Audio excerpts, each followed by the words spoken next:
Last time on Shadow Piece, the battle between the brothers of the Strawhat family came to an end. Cracker and Snack managed to defeat their eldest brother Pyro, even if barely. After they killed Pyro, they were done, both physically and mentally. However, the two of them knew that they had to continue onwards, as Pudding was still held captive by the Blackbeard Pirates. Injured so much they struggled to even get back on their feet, Cracker and Snack started walking towards the giant skull in the center of Hachinosu.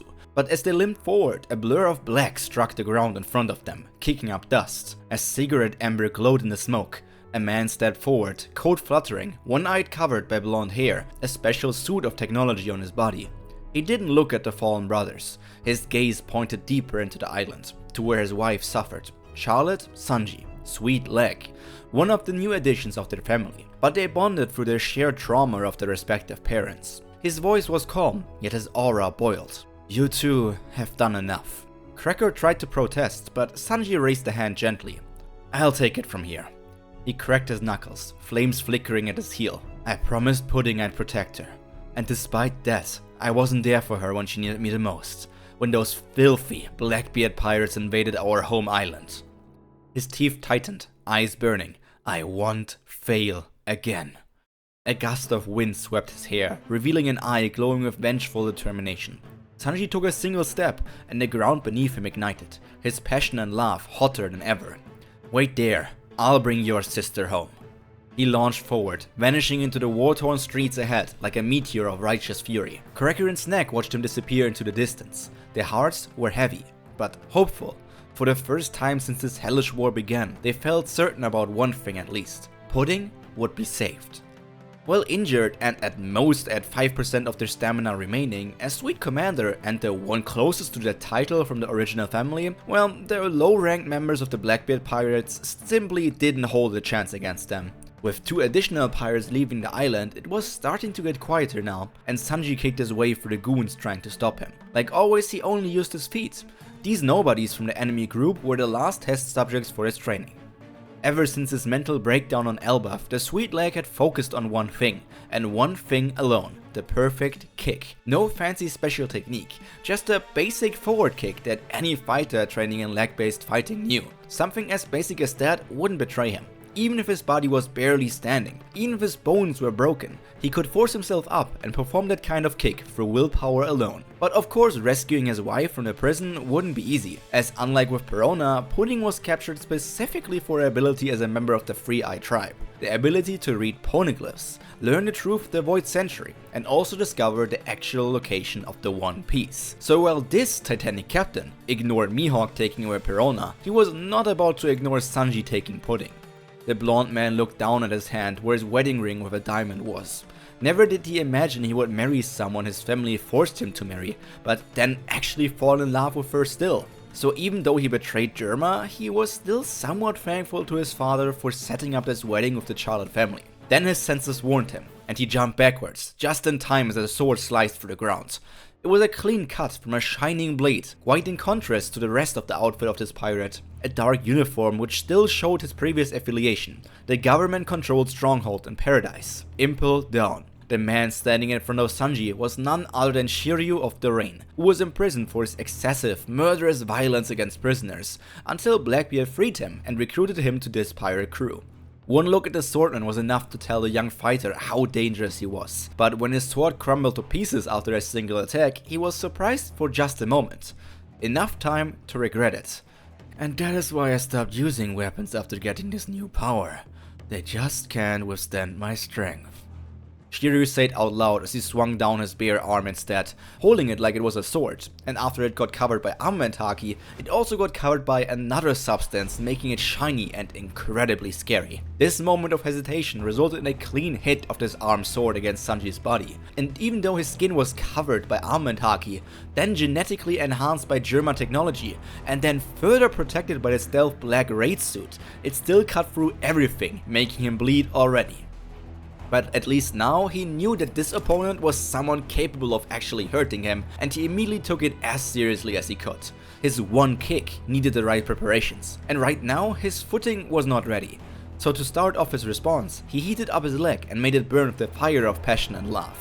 A dazzling white flame covered his left leg up to his knee, For now it was his strongest special technique, so the reaction of his opponent irked him somewhat. Oh, original. Yet another flame user.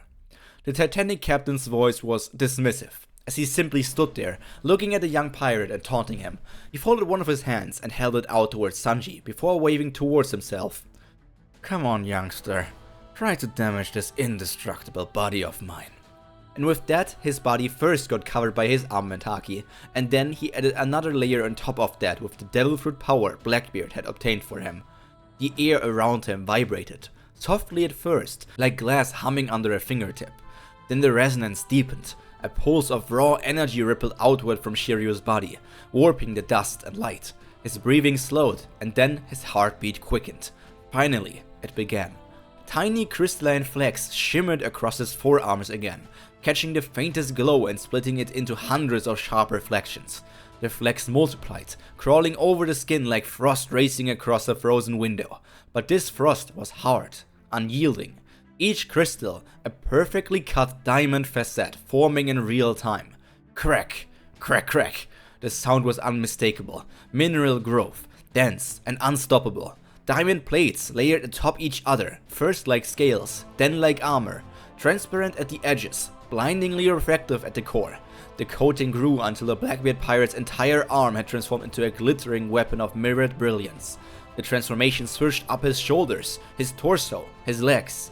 Each movement pushed the forming diamonds into sharper angles. A faint razor-edged aura formed around them as the facets caught light and refracted it into thin, slicing beams. His fists clenched into knife form. The diamonds responded. Edges sharpened. Arms turned into pristine, perfect cut blades. When he lifted his arm, it hummed with potential energy, like a sculpture carved by a jeweler and then sharpened by a killer. His voice dropped, resonant through the crystalline shell.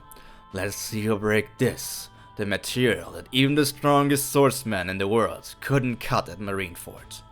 Shiryu stepped forward, and the ground cracked beneath his heel. The weight of the diamond armor didn't slow him at all, it amplified him, each movement adding force behind the gleaming mass. When he launched another slice of his arm, the air itself split, a shattering burst of light exploding from the blow. At this point, Shiryu of the Rain no longer had skin. It was a living gemstone, unyielding, shimmering, and lethal.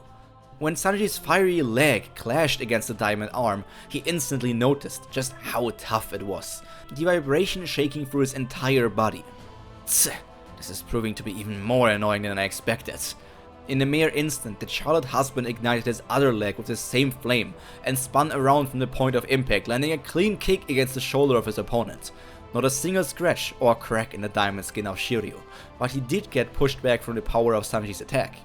If there was one thing Sanji was confident in, it was his speed, so he decided to not let up and dash after Shiryu to shower him with a flurry of kicks.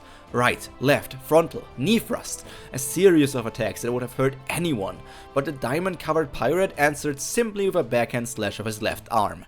A short jump back was enough to evade the attack, but the distance created allowed Shiryu to unleash the technique he had developed with his devil fruit power. Let me make this a bit more entertaining, invader. He slammed his arm down on the ground, and the floor started to shake instantly. This is my diamond ring. There is no more escape. The only way out of here is to defeat me, and we both know you are not capable of that. Just like a diamond wedding ring that promised to unite two people to be together until death, this diamond ring assured that it would remain a 1 versus 1 and only one would leave in the end. Sanji looked around.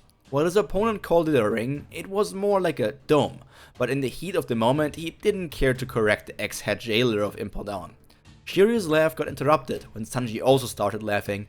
He held his hand up to his face and brushed the hair that was covering one of his eyes upward, keeping it slicked back with the sweat he had already produced.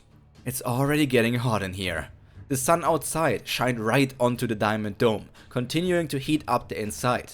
Sanji's white flame accelerated the heat increase even further there. With the hand he had just used to slick back his hair, he pointed at Shiryu and declared his intent for the situation. I don't care who you are. Ex-head jailer, Titanic captain. You could even be the damn pirate king for all I care. I will rescue my wife, and we will go home together afterwards. Taking a cigarette out of his pocket and lighting it up, he took a quick inhale before throwing it away again. He called this the diamond ring. didn't you?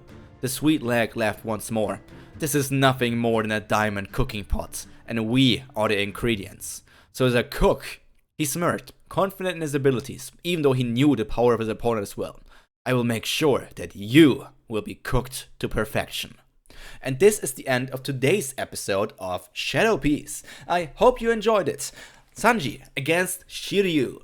Shiryu in this universe does not have the clear fruit, as obviously Absalom is still alive and also participating in this war somewhere. So, well, how is this going to turn out? There is pretty obvious which devil fruit Shiryu had, right? I already called it Diamond. It is Josu's devil fruit. I think it was actually a very popular theory that Shiryu would have this devil fruit, or maybe his sword will have this devil fruit. There were just many people that thought like, okay, they fought against the Whitebeard Pirates, so they probably should have some devil fruit abilities from the Whitebeard Pirates. But, well, let's see how it's going to turn out in the actual story of One Piece, and how it's going to turn out in Shadow Piece in future episodes. But for now, that's all from me for today. All that to be said is stay happy, stay healthy, and most importantly, stay cultured. Pyro, out. Bye!